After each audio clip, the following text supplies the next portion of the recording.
How to create or open Gemini Wallet account. Welcome and let's get right into this tutorial.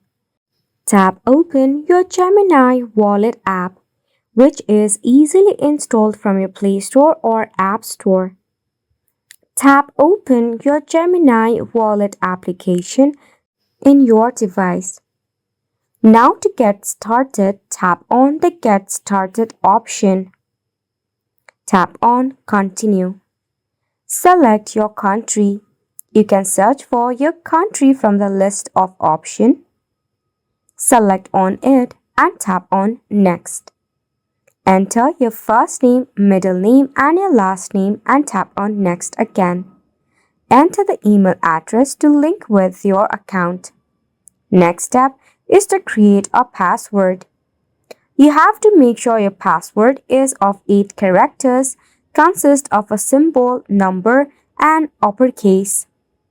Then, use your fingerprint or create a PIN as an alternative way to log in into your wallet account.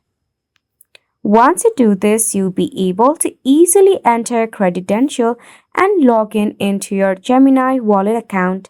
And it's a wrap for the video as well. Thank you so much for tuning in.